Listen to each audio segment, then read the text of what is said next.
Tyaga Santosha Sevavratam. Sevavratam means engaged in service. Tyaga Santosha Sevavratam. So when somebody is engaged in service, obviously that's a sacrifice. So what kind of sacrifice? Sacrifice with happiness.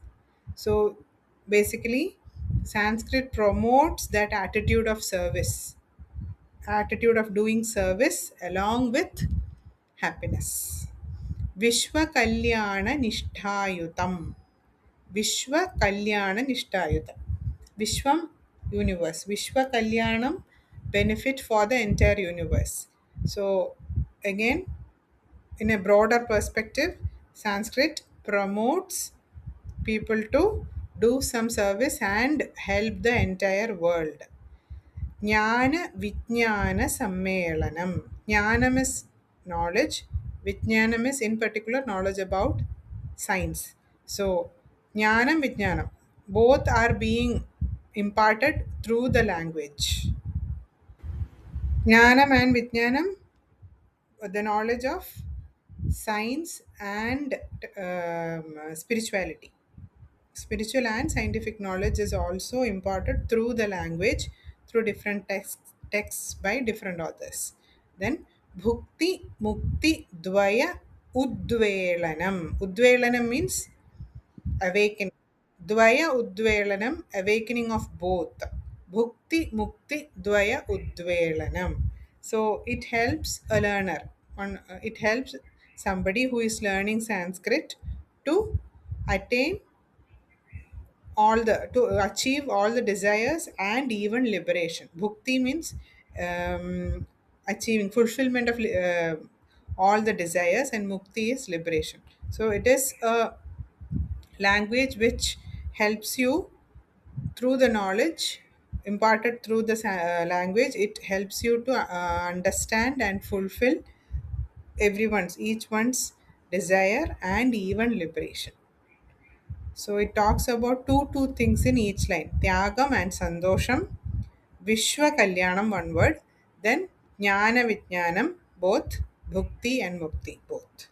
So in this way, all the things that a human being is looking for to achieve in an life is being imparted through the texts in this language. The very first line of verse 5 establishes this incredibly direct connection between Sanskrit and the fundamental purpose of human existence. It uses the phrase dharma kamartha moksha pradam, Sanskritam. Basically, the text breaks down Sanskrit as the ultimate bestower, the giver, of four distinct life goals. We have dharma, which is righteousness and duty; artha, representing material wealth and prosperity; kama, which encompasses human desire and pleasure; and finally, moksha, the ultimate spiritual liberation. And the absolutely crucial point here is that the text doesn't ask us to choose, between worldly success and spiritual liberation. Instead, it positions the language as this vast repository of knowledge that literally guides us to fulfill all four of these foundational goals. It's the whole package. Moving right along to section 2, excellence here and hereafter. This holistic approach we just talked about brilliantly illustrates a dual promise. On one hand, we have ahika. This is your worldly, practical, material excellence in your day-to-day life and career. But then on the other hand, we have amushmika, which is spiritual elevation and the pursuit of the divine. The text explicitly points out that Sanskrit bridges this exact gap. Think of it like this. It's a language that holds treatises on architecture, medicine, and statecraft to help you thrive right here and now, while simultaneously holding the deepest mystical texts to elevate your soul for the hereafter. It completely unites the practical with the profound. Next up is section 3, the paths of action, knowledge, and devotion. Now, you might be wondering, how exactly do we achieve this excellence in both worlds? Well, the text presents Sanskrit as the giver of 3 great paths. First, we have karma, the path of action. This is for the hands, guiding us on how to act ethically and effectively out in the world. Second is jhana, the path of knowledge. This one is for the head, satisfying our intellect and answering our deepest philosophical questions. And third, we have bhakti, the path of devotion, which is for the heart, guiding our emotional and spiritual connection to the divine. So really, whatever your natural temperament happens to be, the source tells us this language provides the exact roadmap you need. Verse 5 then culminates in this, honestly, just incredibly powerful quote, Satyanishtam Shivam Sundaram. Sanskrit is rooted in truth, it is auspicious and good, and it is beautiful. And this isn't just a casual compliment, it's a profound philosophical statement. The source is essentially aligning the language with the ultimate reality of the universe itself. It's saying that by engaging with this language, you are actively participating in pure truth, goodness, and beauty. All right, shifting gears a bit to section 4, word elegance, a garden of beauty, let's dive into verse 6. I absolutely love the imagery the text brings in here. Shabdalalyatililavanam Sanskritam. It describes Sanskrit as a playground or a garden of word elegance. Just try to picture that for a second. A literal garden of words. The source is shining a spotlight on the internal linguistic beauty, the way the syllables interact, the phonetic perfection, and the rhythmic structure.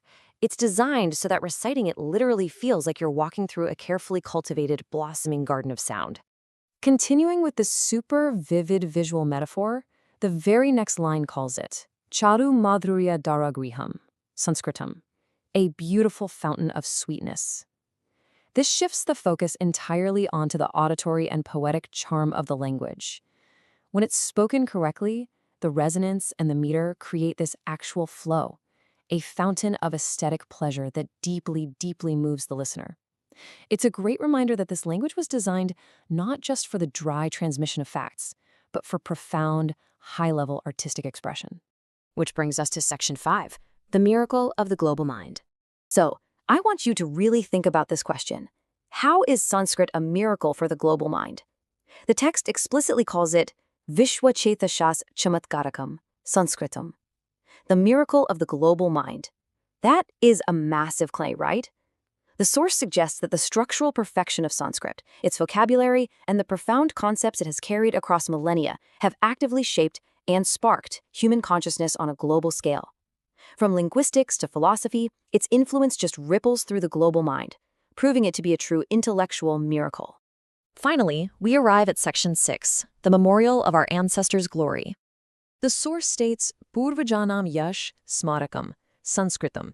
It is a living monument to the triumphs and wisdom of the past. The absolutely crucial takeaway here is that Sanskrit is positioned not merely as some dusty historical artifact locked away in a museum, but as a living, breathing lifestyle. By learning it, by reading it, and by truly understanding it, we are actively protecting and carrying forward the immense intellectual and spiritual glory of all those who came before us. And that leaves us with one final, pretty provocative question to chew on. Kim vayam purvajananam yasha rakshitum sajasmaha. Are we ready to protect the glory of our ancestors? We've seen how the source text maps out Sanskrit as the provider of life's goals, a bridge between worlds, a garden of beauty, and a literal global miracle. But a monument only stands if it is maintained. So what is your role going to be in preserving this unparalleled heritage? I really hope this explainer has sparked your curiosity to go out and explore even further. Thank you so much for joining me on this incredible journey through the eternal splendor of Sanskrit.